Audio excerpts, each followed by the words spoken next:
Assalamualaikum warahmatullahi wabarakatuh. Kali ini saya akan merefleksikan kuliah pertemuan kelima, yaitu berarti minggu lalu ya. Ini saya akan menjelaskan bab tentang diskusi kalian bilangan bulat dan operasinya, itu. Kemudian apa lagi?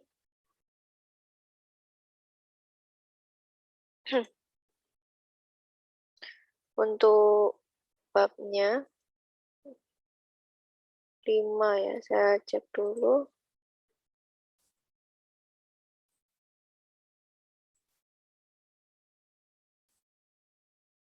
Untuk pertemuan kelima, kita harusnya membahas bilangan bulat, kemudian operasinya, kemudian operasi campuran bilangan bulat. Oke, saya meminjam PowerPoint kelompok 4 berarti ya, kelompoknya Mbak Anissa dan kawan-kawan. Sambil kita cek. Ini bilangan bulat. Nah, kemarin kan sudah saya jelaskan BCA. Bulat, cacah, asli. Kalau bulat berarti mengandung 3 unsur, yaitu bilangan bulat negatif, kemudian yang kedua bilangan 0, setelah itu bilangan bulat positif. Di garis bilangan yang paling kiri adalah bulat negatif, kemudian di tengah-tengah yang membatasi bilangan bulat negatif dan positif adalah bilangan 0, kemudian 0 ke kanan disebut bilangan bulat positif. Ini harus dipahami, untuk garis bilangan semakin ke kanan semakin besar, semakin ke kiri semakin kecil. Ini operasi bilangan bulat yang perlu dipahami sifat-sifatnya. Ada komutatif, ada asosiatif, kemudian harusnya distributif ya. Ada nggak distributif? Nggak ada. Berarti ini harusnya ya. Kalau untuk operasinya itu ada 3 ya. Pertama yang ini betul ya, komutatif atau pertukaran hanya berlaku di penjumlahan dan perkalian. Jadi seharusnya ini contohnya penjumlahan kemudian perkalian. Kemudian yang kedua ada sifat asosiatif atau pengelompokan. Yang ketiga harusnya ini belum ada ya, harusnya distributif. Ya, nanti coba dicari lagi ya. Kalau sifat tertutup, sifat identitas ini, sifat inverse itu masuk di yang lainnya, harusnya maksudnya klasifikasi yang lain. Jadi komutatif, kembali ke A ya, komutatif atau pertukaran, ini yang harus ditanamkan di siswa, karena di siswa SD ya, karena nanti mereka sampai ke jenjang yang lebih tinggi pun menggunakan prinsip ini. Komutatif yang ini ya, saya bahas yang ini dulu. Komutatif atau pertukaran hanya berlaku di penjumlahan dan perkalian. Kenapa? Komutatif itu kan pertukaran, artinya dibolak-balik hasilnya sama. A plus B sama dengan B plus C. Contoh, 2 ditambah 3 sama dengan 3 ditambah 4.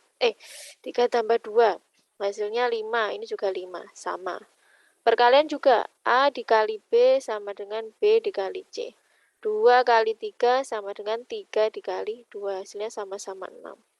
Tapi komutatif ini tidak berlaku untuk pengurangan atau pembagian. Tidak berlaku karena A dikurangi B tidak sama dengan B dikurangi A. Contoh, 3 kurangi 1 tidak sama hasilnya dengan 1 kurangi 3. Lihat 3 kurangi 1 hasilnya 2.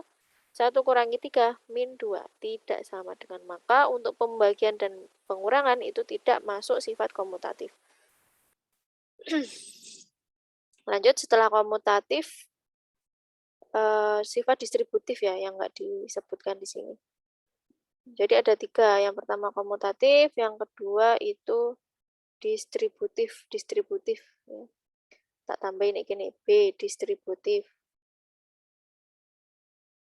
Distributif itu kayak A dikali B plus C. Atau B plus C dikali A. Itu distributif. Distributifnya gimana? Sebentar. Jadi kalau distributif itu sama dengan ini dikali ini. Berarti A dikali B. Tandanya penjumlahan berarti ini jumlah. Kemudian ini ke sini. A dikali C. Ini distributif. Kalau yang ini sama. B dikali A. Ya kan? Ini penjumlahan. C dikali A. C dikali A. Contohnya ya. Contoh distributif. Ini kan nggak disebutkan.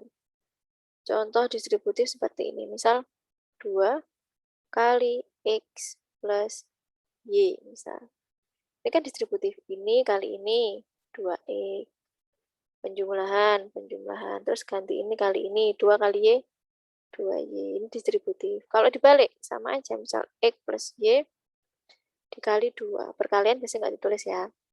Ini sama. E kali 2, Y kali 2 gitu. E kali 2, 2E. Loh, Bu, nggak X 2 lah. Ingat, perkalian tadi dibolak-balik hasilnya sama. E kali 2 sama dengan 2 kali X. Plus Y kali 2, 2Y. Ini distributif. Ya, ingat, tadi komutatif, sekarang distributif. Nah, sekarang yang ketiga ini asosiatif. Asosiatif atau pengumpulan. Pengelompokan. Asosiatif. Contoh, A plus B plus C.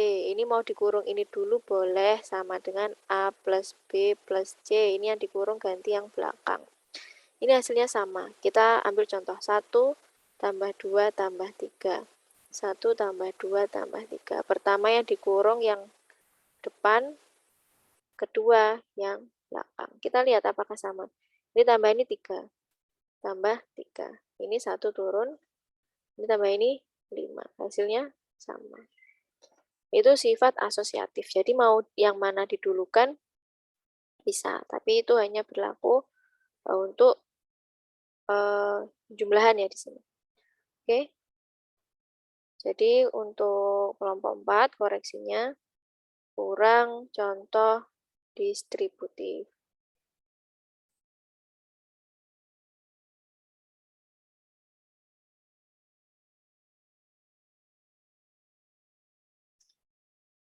Lanjut.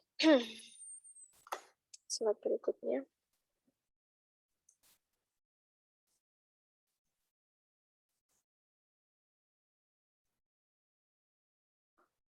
Sifat pengurangan, sifat tertutup ya. Komutatif, kemarin tadi sudah tak sebutkan pengurangan tidak komutatif ya. Dan ini sifat tertutup.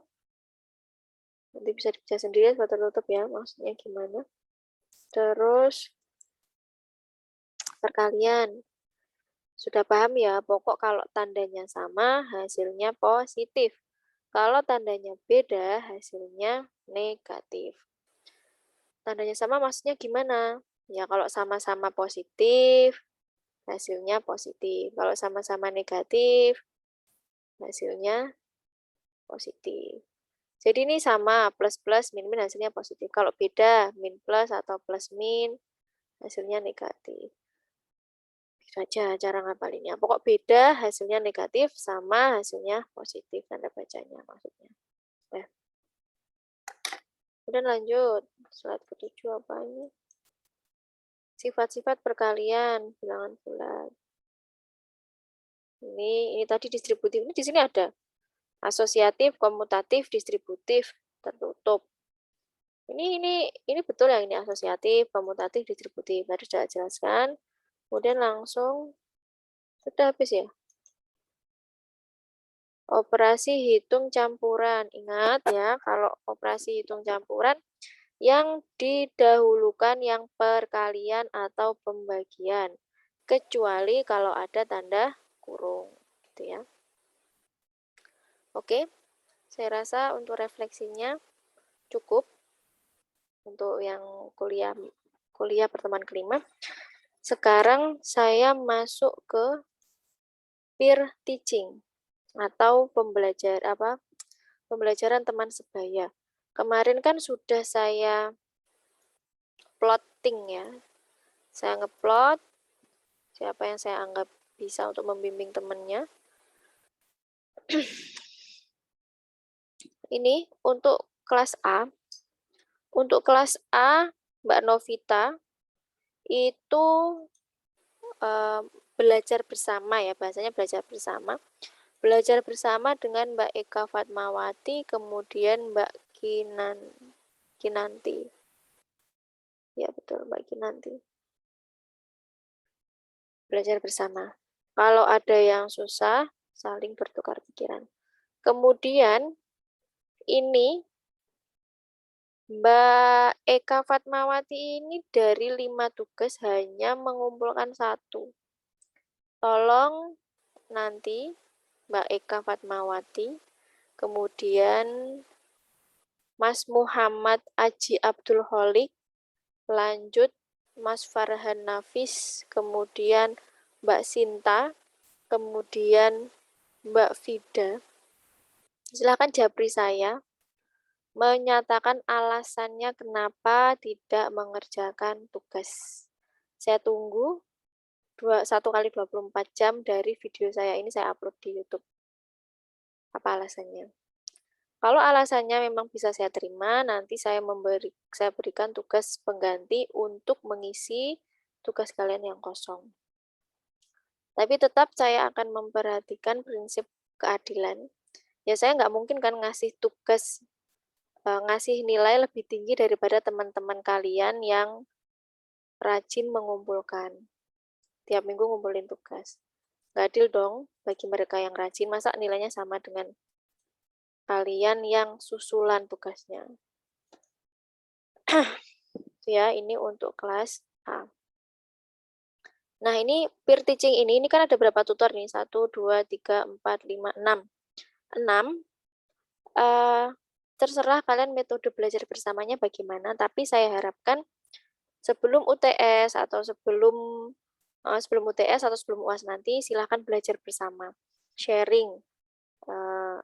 UAS atau UTS-nya ya seputaran tugas-tugas saya harian itu. Kalau tugas harian kalian bisa, ya insya Allah UTS dan UAS pun bisa.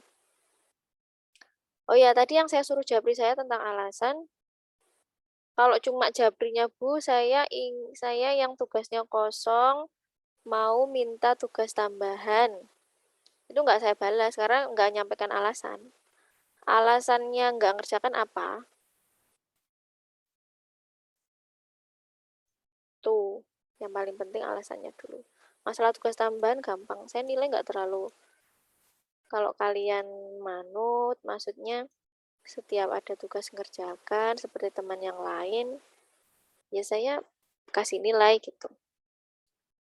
Untuk kelas B, yang japri saya Fahrul Falah, kemudian Naila Ayu, Syifa Nuraini, oh nggak usah Syifa, nggak usah Syifa, yang ini Karyati.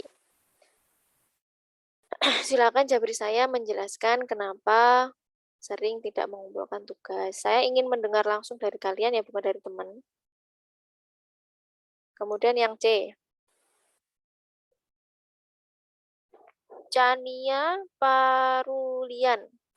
Silakan japri saya menyampaikan alasan. Kemudian Rizky Indra, sama sekali nggak pernah kerjakan tugas. Yang kelas D, yang silakan menghubungi saya adalah Daniatul Lutfiah, Akila Vidya, kemudian Slamet. Silakan japri saya beserta alasan. Kalau nggak japri ya udah ya, saya nggak bisa menolong. Yang bisa menolong kalian ya diri kalian sendiri. Oke, untuk peer teachingnya ini yang tutor-tutor ini silahkan belajar bersama, saling bertukar pikiran. Saya tuh kenapa saya buat peer teaching atau pembelajaran teman sebaya, supaya kelas A, B, C, D itu lulus semua bareng-bareng. Nggak ada yang tertinggal gitu loh. Saya tuh kadang saya tuh memberikan kemudahan, tapi kalian sendiri loh yang mempersulit diri kalian sendiri, ya kan? Tugasnya apa susah sih? Itu loh soal SD, soal MI. Kalian nggak tak kasih soal SMP, SMA, ini soal SD. nggak susah. Kalian kan lulus SMA, harusnya matematika SMP, SMA juga lulus kan. Tapi ini saya kasih soal SD. Gitu ya. Kemudian untuk presentasi 1 sampai kelompok 5 kan sudah hampir selesai. Nah, kemudian dilihat lagi apa itu namanya? PPT di awal kontrak perkuliahan, tugasnya apa langsung dikerjakan. Nanti saya kasih link untuk mengumpulkan tugas. Jadi ngerjakan tugasnya sampai sebelum tugas micro teaching ya. Kelompok 1, 2, 3, 4, 5 ngerjakan tugas selanjutnya sesuai dengan daftar yang ada di PowerPoint awal kontrak perkuliahan. Kemudian apa lagi ya? Ya sudah, itu aja. Tugasnya dikerjakan dengan baik. Semoga bisa lulus bersama-sama. Tidak ada yang tertinggal. Oke, wassalamualaikum warahmatullahi wabarakatuh.